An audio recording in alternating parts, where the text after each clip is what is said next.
घर के काम कम हो या ज़्यादा हो, बिलाखिर एक होम मेकर को ही करने पड़ते हैं। तो जितनी खुश दिली से और जितनी आसानी से हम इन कामों को कर सकते हैं और कुछ ऐसे टिप्स एंड ट्रिक्स फॉलो कर सकते हैं जो हमारे इन कामों को आसान बना देंगे, तो हमें उनको ज़रूर फॉलो करना चाहिए। So welcome back to my channel.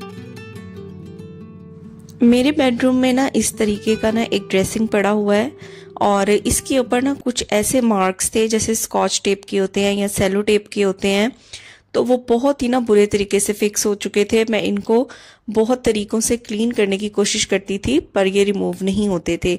तो इनको रिमूव करने के लिए ना मैंने यहाँ पे ले लिया है थिनर का यूज़ करके इन मार्क्स को अच्छे तरीके से रिमूव किया जा सकता है। तो थोड़ा थोड़ा सा थिनर जो है वो मैं टिश्यू पेपर के ऊपर अप्लाई करूंगी और जहां जहां ये मार्क्स होंगे ना वहां वहां मैं इसको रब करूंगी और बहुत आसानी से ये रिमूव हो जाएंगे। अगर आपके पास थिनर नहीं और इस तरीके के वाइट फर्नीचर के ऊपर मार्क्स हैं जिनको रिमूव करना काफ़ी मुश्किल है, तो आप यहाँ पे थोड़ा सा पेट्रोल भी ले सकते हैं। तो पेट्रोल का यूज़ करके भी आप इन मार्क्स को अच्छी तरीके से रिमूव कर सकते हैं। तो मैं आपको दिखाती हूँ कि ये एरिया तो मैंने अच्छी तरह से क्लीन कर लिया है। अब देखिए जैसे ये कबर्ड का पोर्शन है तो यहाँ पे आपको मार्क्स नज़र आ रहे होंगे। ये टेप के मार्क्स हैं। यहाँ पे ना टेप स्टिक थी तो जिसकी वजह से ये वाला जो ग्रीसी मार्क है ना यहाँ पे अप्लाई हो गया था। तो यहाँ थिनर की मदद से मैं इसको रिमूव करूँगी ना तो यकीन करें बहुत आसानी से ये रिमूव हो जाता है। और थिनर ना हो तो यहाँ पे आप पेट्रोल का यूज़ भी कर सकते हैं। क्योंकि वाइट फर्नीचर हो या लाइट कलर का फर्नीचर हो ना तो उसके ऊपर ज़रा सा भी कोई ऐसा मार्क हो तो पूरे का पूरा फर्नीचर जो है ना वो देखने में ना बहुत ज़्यादा ना बुरा लगता है। तो अच्छा तरीके से इसको रिमूव कर लिया जाए जितने भी मार्क्स हैं तो ये बेस्ट रहता है। तो मैं तो यहाँ पे थिनर का यूज़ कर रही हूँ। अगर पेट्रोल की ऑप्शन भी अवेलेबल नहीं तो थोड़ा सा बॉडी स्प्रे लेके या कोई सा भी परफ्यूम लेके उसको उन एरियाज पे स्प्रे करके टिश्यू पेपर से साफ कर लिया जाए तो भी ये मार्क्स जो हैं अच्छे तरीके से रिमूव हो जाएंगे।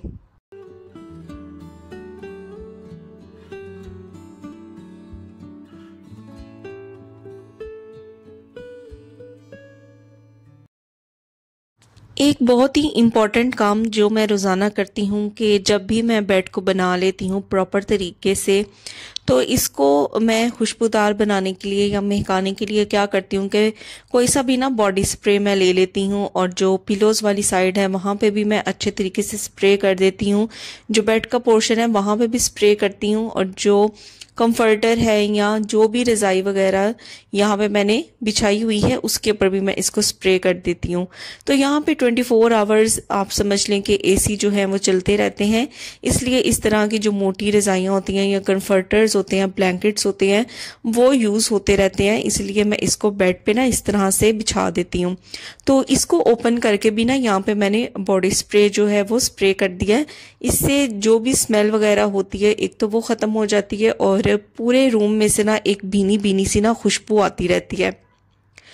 क्योंकि अक्सर इस तरह होता है कि बेडशीट्स हैं या रज़ाइयाँ हैं उनमें से हल्की हल्की जो है वो स्मेल आनी शुरू हो जाती है। तो आप इस तरीके से अगर रोज़ाना बेड बनाने के बाद थोड़ा सा बॉडी स्प्रे स्प्रे कर देंगे तो बहुत अच्छी जो महक है ना वो पूरे बेडरूम से भी आएगी और जब आप सोएंगे ना तो आपको नींद भी बहुत अच्छी आएगी। गर्मियों का सीज़न स्टार्ट हो गया है और जो डस्टबिन होती है उसके अंदर आपको पता है कि अगर गंद वगैरह पड़ा रहे तो हबस की वजह से, गर्मी की वजह से बहुत ही जल्दी स्ट्रॉन्ग स्मेल आने लग जाती है। जो भी फूड हमने, जो भी लेफ्ट ओवर कचरा वगैरह हमने डस्टबिन के अंदर फेंका होता है। तो मैं क्या करती हूँ कि इस तरह से ना कोई सा भी रजिस्टर का पेज ले लेती हूँ। अगर कोई पुराना न्यूज़पेपर हो तो उसका भी इस्तेमाल किया जा सकता है। तो इसको ना अच्छे तरीके से मैं डस्टबिन की जो बेस है ना वहाँ पे इसको मैं फिक्स कर दूंगी।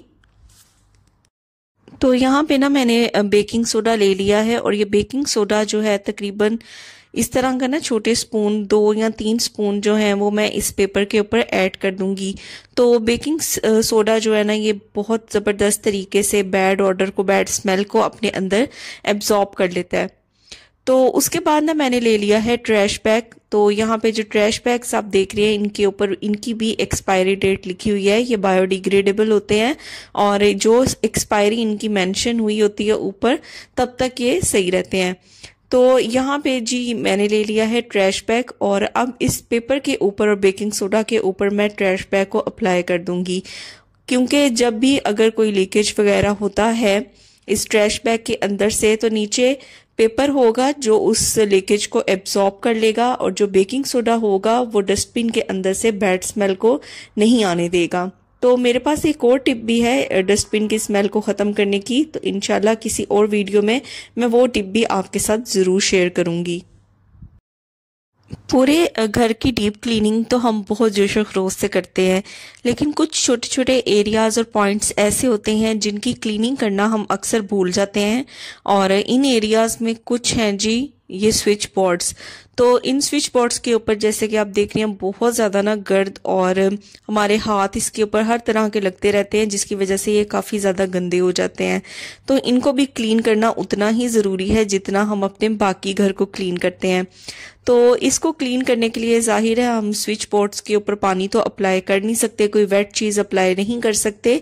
तो मैंने यहाँ पे क्या लिया है कि जी एक मैंने वेट वाइप ले लिया। ये वेट वाइप जो है ना वो ड्राई हो चुका था, इसके अंदर मॉइस्चर नहीं था। तो इसके ऊपर ना मैं अप्लाई करूंगी बॉडी स्प्रे। जैसा कि मैंने आपको बताया कि जो बॉडी स्प्रे होता है ना वो भी मार्क्स को रिमूव करने में ना बहुत ही ज़बरदस्त रोल प्ले करता है। तो थोड़ा थोड़ा बॉडी स्प्रे जो है वो मैं स्प्रिंकल करूंगी इस वेट वाइप के ऊपर और इससे ना मैं अच्छे तरीके से इन एरियाज को क्लीन करती जाऊंगी। तो जैसे आप देख रहे हैं कि ये एसी का जो पैनल है ये भी काफ़ी ज़्यादा ना गंदा हो चुका था, तो इसके बटन्स को और इसकी ऊपर की जो भी सरफेस है ना उसको भी मैं क्लीन करूंगी। और साथ ही ये जो फ़ोन है ना इसको भी क्लीन करूंगी। इसके ऊपर भी ना काफ़ी ज़्यादा डस्ट और जो मार्क्स है ना वो लगे हुए थे। तो अब देखें कितनी नीट एंड क्लीन लुक आ गई है। तो इसी तरह जितने भी स्विच बोर्ड्स हैं जैसे किचन में हैं, वॉशरूम के हैं, उन सभी को मैं इस तरीके से क्लीन करती जाऊंगी। तो किचन में थे, हॉल में थे, वॉशरूम में जो स्विच बोर्ड्स हैं या बाहर डोरबेल है और मेरे रूम में जितने भी स्विच हैं उनको मैं इस तरीके से क्लीन करूंगी। उसके बाद ये देखें मेरे रूम में ना इस तरीके से ना लैंप्स लगे हुए हैं दो बेड की दोनों साइड्स पे, तो उसको भी मैं क्लीन करूंगी। काफ़ी ज़्यादा जो गर्द है या मिट्टी है ना वो इसके ऊपर भी स्टिक की हुई थी। तो ये देखें आप इसकी कंडीशन इस वेट वाइप की कि कितनी ज़्यादा डस्ट जो है इन स्विच बोर्ड से निकली है, जिनको हम अक्सर इग्नोर कर देते हैं। तो देखिए हम फीमेल्स जो हैं या तो दुपट्टों का यूज़ करते हैं या इस तरीके के जो स्कार्फ्स होते हैं उनका हम यूज़ करते हैं। तो इन स्कार्फ्स को ऑर्गेनाइज करने के लिए ना मैंने ये ऑर्गेनाइजर परचेज किया हुआ है। इसके अंदर छोटे छोटे से रिंग्स हैं जिनके अंदर हम इन स्कार्फ्स को या अगर दुपट्टों की कलेक्शन हो उनको अच्छे तरीके से यहाँ पे हम रख सकते हैं। तो एक ही वक्त में इसके अंदर बेशुमार जो स्कार्फ्स हैं या दुपट्टे हैं ना वो आ जाते हैं। तो इस ऑर्गेनाइज़र ये जो है ना ये बहुत बेस्ट है।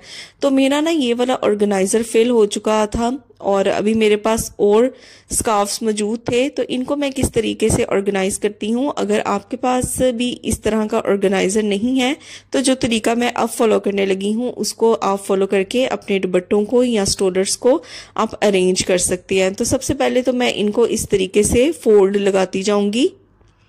तो इनको लेंथ वाइज मैं फोल्ड लगा दूंगी और उसके बाद देखें जी यहाँ पे मैं हैंगर का यूज़ करूंगी। तो हैंगर तो तकरीबन हम सभी के घरों में होता है और हैंगर का यूज़ करके इनको मैं इस तरीके से अरेंज करूंगी।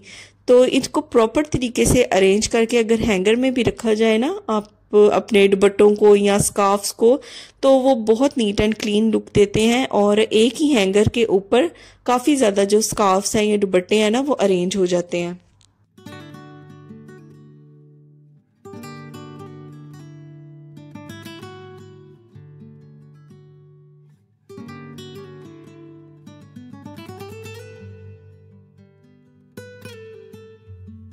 तो देखा कितने अच्छे तरीके से एक ही हैंगर के ऊपर मैक्सिमम जो स्कार्फ्स हैं या दुपट्टे हैं वो अरेंज हो जाएंगे। तो बस अब इनको मैं कबर्ड में रख दूंगी और एक जगह ये सिमटे रहेंगे।